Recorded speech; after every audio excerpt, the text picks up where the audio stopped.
Right, good morning everybody. Thank you for getting here bright and early on a Monday morning. You've got me for about 20 minutes talking about drivers of perioperative mortality. And just before I start, it's a habit just to declare any sort of potential declarations of interest that I've got. There's a few, none of which I think make what I'm going to say particularly biased. Just to say, I actually do still, with that list, I do some work. Hannah does make sure I turn up for my list, so I am still a clinical anaesthetist. And lastly, perhaps most importantly, these are my opinions. You might disagree with them, and that's fine. You might strongly disagree with them, that's also fine. But I'm probably wrong somewhere, so let's find out. And my plan this morning is to essentially just to run through some of the things which impact on perioperative mortality. My intention is not in any shape or form to tell you how to give an anaesthetic, because you can probably, not probably, you do that better than I do. So that's not my intention. So when I was writing this talk, I thought, well, I need a really solid source. So Wikipedia, that's the place to go. And there you go. If you go to Wikipedia, this is what you find. There is actually a whole page on perioperative mortality.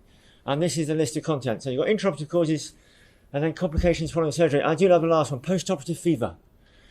They haven't quite updated it to the sepsis 6, 3, 2, whatever it happens to be at the moment. So let's just have a quick think about intraoperative causes. Basically, this is sort of the history of the National Audit Project, of which I am involved. Back in 15 years ago now. NAP4, that was airway catastrophe, so we're responsible for a few of those, and sadly a few patients still die due to airway catastrophe. So NAP4 pretty much covered that. NAP5, as you know, went a bit off-piste and talked about awareness, which probably no one dies of intraoperatively. It may cause problems clearly afterwards, but no one dies intraoperatively. NAP6, that covered anaphylaxis, that's a few more people dying while they're under our care. And then just to round it off, NAP7, as you may or may not know, is going to be covering sort of encapsulating the whole lot. It's going to be looking at perioperative cardiac arrest or intraoperative cardiac arrest. So watch this space for that one.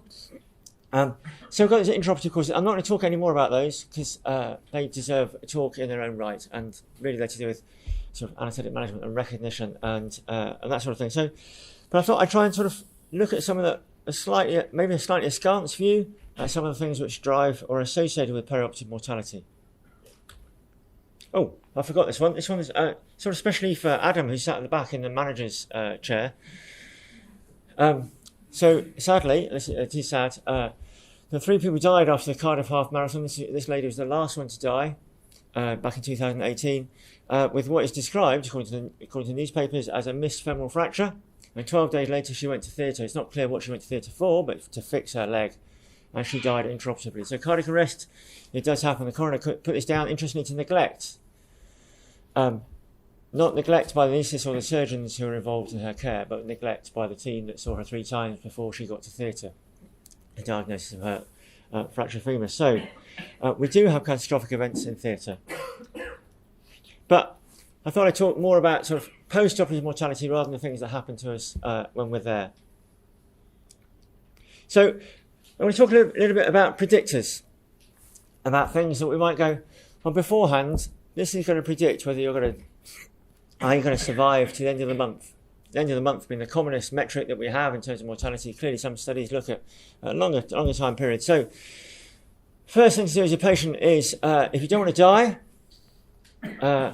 have some breast surgery. If you do want to die, have some cardiac surgery, because cardiac appears still to be the highest risk thing to do. The type of surgery you're having clearly influences your outcome. Interestingly, the risk of complications varies slightly differently. It's not in the same order. So we've got the type of surgery. We sort of know that. We know which are the low risk specialties and which are the high risk specialties. And what else have we got as predictors? Well, you've also got where you come from. This is a paper published by Rupert Pierce's group 6-7 years ago now, and they essentially tried to find out what the post-operative mortality was across Europe. So the UK is put there just as a reference point. It's not saying it's good or bad. It's just that it's obviously the point they started with. And this is called a caterpillar plot. This caterpillar plot shows lots of things, really, depending on how you look at it. If you're drawn to the dots in the middle, it shows that Finland is a good place to have your surgery, and that Poland is a bad place to have your surgery. And actually, Ireland's not looking too hot either. Now, having said that, those of you more astute ones will look at the whiskers and go, hang on, there is no statistical difference between any of these places except for Poland and Latvia and, well, Ireland. If you dig more into these data, certainly the Poles got very, very, very upset by this paper, and have subsequently published quite a lot of stuff, basically having public arguments with Rupert Pearce about the data. Rupert stands by his data, they stand by their data, but we work in the UK, so let's not worry about it too much. What else have we got? Oh, right, yeah, so the gratuitous family photo. Okay, so what else have we got? So just to let you know, this is, they're not sisters, one's Sarah, one's Ellie. So I dropped Ellie off in Plymouth yesterday to start her medical course in Plymouth. And why have I put this up? Because that's a beautiful view looking south out of Plymouth. And what I was struck by when I went to Plymouth over the weekend is that, on the one hand, we have fish and chips by the harbour, where there are yachts which are bigger than this room. And there is an office which says wealth management. And to get to the harbour, you have to walk past the people begging on the streets, the people sleeping rough on the streets. So Plymouth is one of those places, it's a coastal town, which has quite marked, or from what I can see, quite marked social inequality. And here's the thing, when we see our patients, we see them in their gowns. We by and large see people who are sort of stripped of all those paraphernalia of whether they are from a rich area or a poor area, their education and so forth. Even in our checklists, we strip them of that. We ask them about dates of birth. Some of us occasionally ask about where they're from, but I suspect a lot of us go, oh, don't really know that. The outcome after surgery is influenced reasonably strongly by where you come from. And it's quite hard to sort of disentangle that in terms of whether that's income, whether that's indices of deprivation, which is a sort of a fairly complex metric looking at socioeconomic status. Might it just be actually where you're from? And certainly in the States, there's some suggestion that it's not so much where you're from, it's where you go. So if you're from a deprived area, you go to a, quote, deprived hospital, and you get worse outcomes. Now here, we don't basically have any choice.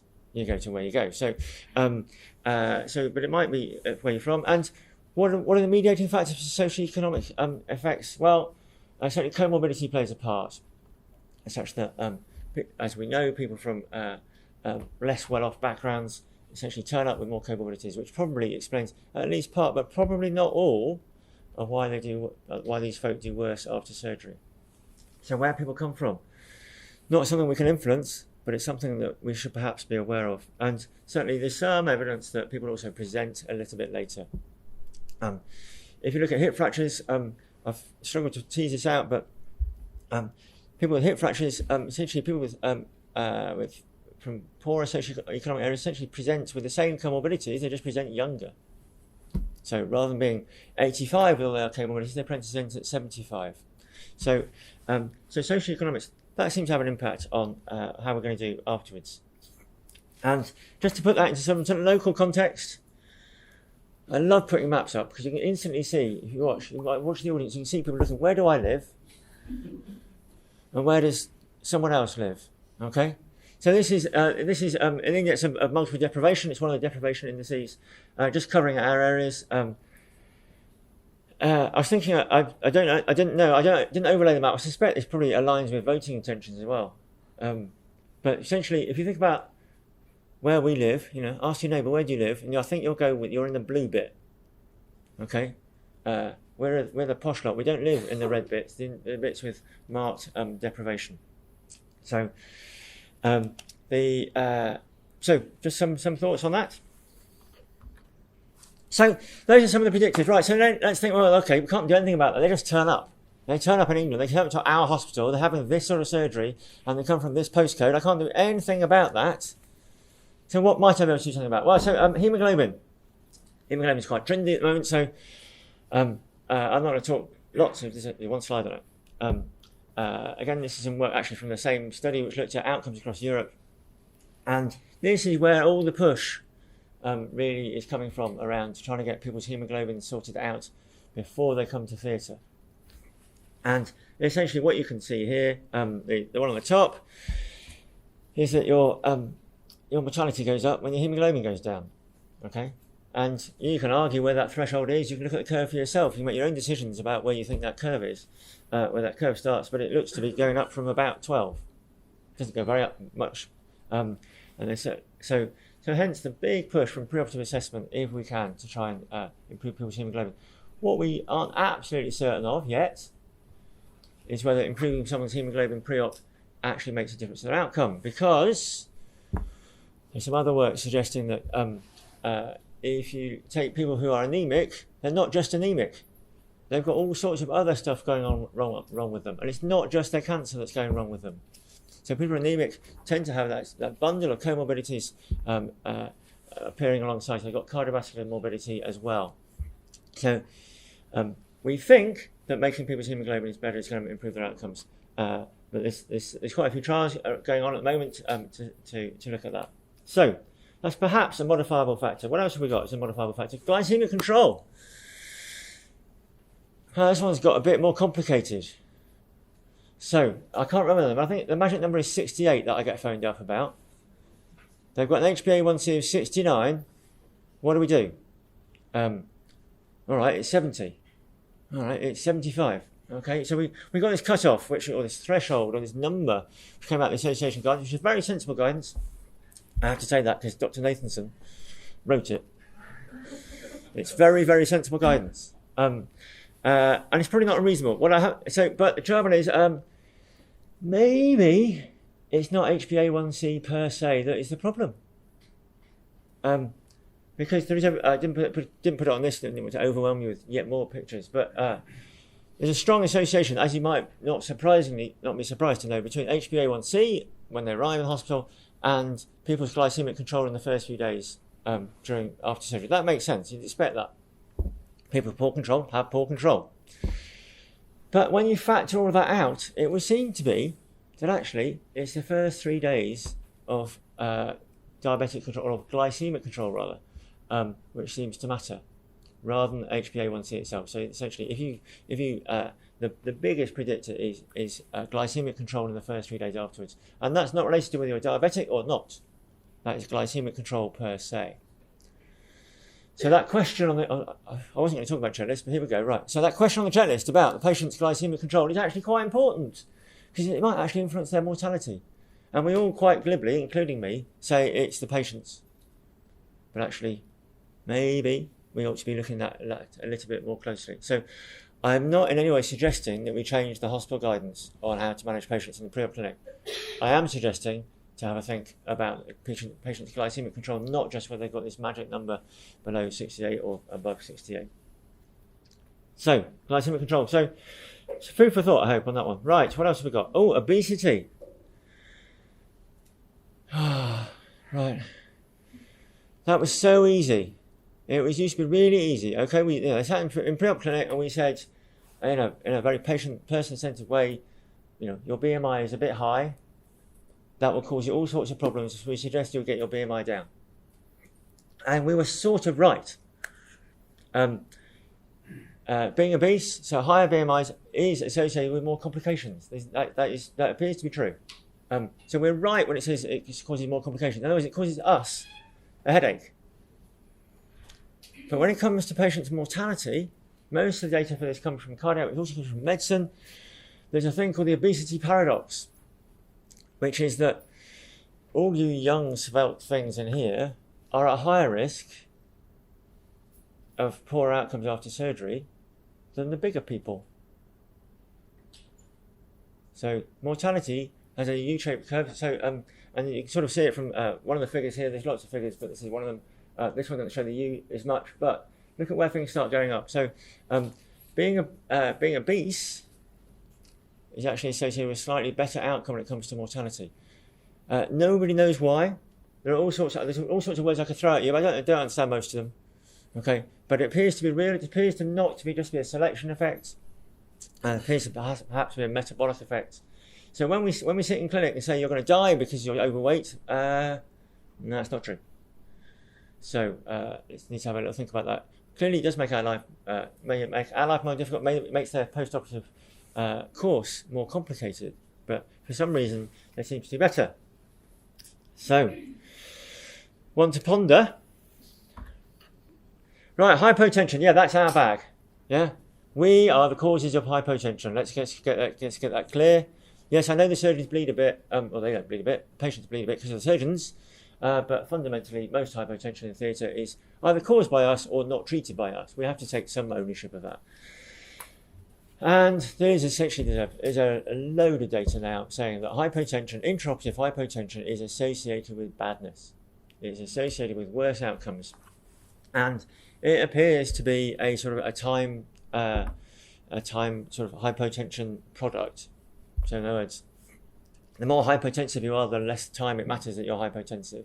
So for instance, the graph on the left, which is some data from hip fractures, is essentially showing the effect of the single lowest blood pressure, which might have been the only blood pressure that was recorded at that rate for patients with hip fractures. And you see the mortality goes up. And similarly, there's a load of data from sort of more elective work and bigger cohort studies across the general population that the complications sort of expect, myocardial infarction, acute kidney injury, all go up with hypotension. And the suggestion is, from looking at all these studies, that less than 80 millimeters of mercury mean for more than 10 minutes is associated with a worse survival. And think about your last anaesthetic chart, about where that mean line, which we tend not to draw, but where that line lay. I can see some faces, and I know where it happens to us all. So hypotension during surgery, probably a bad thing. So that's something to encourage you, I guess, to think. Again, what we don't know is whether aggressive methods to keep the blood pressure up make a difference. This might just be either the patients with a low blood pressure during their anaesthetic have a really bad anaesthetist who causes all sorts of other problems. That's one possibility. Or that patients who have a low blood pressure during surgery have really bad surgeons. That's another possibility. Or patients with a really low blood pressure during anaesthesia might just be crook. And it might be, despite our best efforts, they have a low blood pressure. And I suspect all three of those may well be true. So, hypotension, that's probably a bad thing. So then moving on just to sort of some other stuff. Back when I was a medical student, which is a long time ago, troponin didn't exist. It didn't exist at all. And then it existed as a sort of a trendy cardiology thing too. We didn't have to do blood tests so late on after heart attacks. And now everybody's measuring troponin. And we now got high sensitivity troponin. So in other words, you can find troponin levels which are above nothing in an awful lot of people.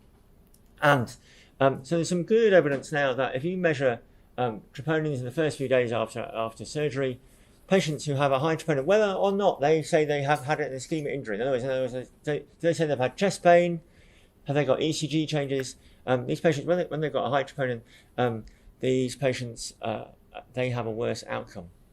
That's been shown in large cohort studies, it's been shown in emergency surgeries.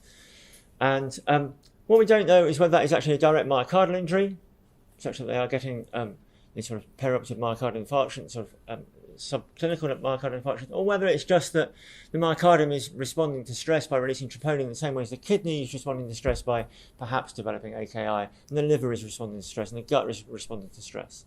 So we don't know exactly what that association is. One thing we probably do know is not to refer these people to cardiologists. There are some. The reason being, these raised troponins in the absence of cardiac symptoms are not what all the evidence is from cardiology around giving clopidogrel and dual antiplatelet therapy and all the rest of that, particularly in the perioperative period. So the jury is out on what to do with this biomarker. Now I say at the moment it's a biomarker, and I say certainly we had problems with one study where we were measuring troponins in a clinical study, and the house officers unfortunately could see the results, which is always a mistake. So they kept bringing in cardiologists, which upset the cardiology registrars, going, well, we don't know what to do. So please, if people are doing studies and that sort of thing, this is a biomarker, not a clinical marker of telling us what to do, but it's there. So that was a run through of things which I think might be driving perioperative mortality. And the last little bit is around the trajectory of patients and people following their surgery. And here's a very simple sort of yes-no version of what happens to people. They have an operation. Yeah, we've done that bit. They either get a complication or they don't get a complication. If they don't get a complication, that's fine. They go home and they sort of do all right. And then you've got people who get complications who survive. Interestingly, they getting complications that's associated with a worse outcome. So we know up to 2 years after surgery, having a complication at the time of surgery, even if you survive, is associated with a worse outcome. So avoiding complications seems to be a good plan. But then there's a group who get a complication who fail to rescue. In other words, it's a euphemism for they die. Okay, so and there's an increasing interest in this group for a variety of reasons. This is an international study, and essentially these are what it's referring to is the income of countries. This is based on the countries, and you can see essentially very high income countries, funnily enough, have lower complication rates. That's not a great surprise, but the other countries, the complication rates after surgery are much the same. Don't forget they are quite high. But the failure to rescue rates are proportionally much higher in these lower and middle income countries. And there's some data from elsewhere, from the US, that when they've tracked organisations which have got better and organisations that have got worse over time, what they found is that it's not complication rates. It's not about the surgeons and anaesthetists getting better in theatre. That appears to be a very small part of why their post-operative mortalities have got better. What appears to be happening is the complication rates essentially stay much the same, but less people die of those complications. So failure to rescue is a big issue, and that is one of the reasons. It's one of the big pushes around things like the news score, with all of its frustrations, of people being called potentially too often. But actually, this is around trying to identify these people who get complications and who with probably in a lot of cases fairly simple interventions are likely to survive rather than to succumb. So that interest in the sort of the perioperative period of trying to prevent the consequences of these complications as well as preventing the complications in the first place. So that was a whistle-stop tour through what I think are some of the drivers of perioperative mortality. Are they predictable? Well, yeah, to an extent they are, by surgery, where you come from. Are they preventable? Maybe. Maybe there are things that we can do with glucose management, with haemoglobin management of hypotension, encouraging people to eat more, maybe. So maybe they're preventable. Are they manageable? I don't know. I'm not a critical care doctor. I'm not an outreach person. I don't know how much or how we're going to make an impact on that failure to rescue. That's a question, I guess, for... Sorry? That might be the answer. I don't know. I'm not saying no, I just say no. So, thank you very much for listening, and I think we're going to have questions now. If you want to take any questions, thank you very much.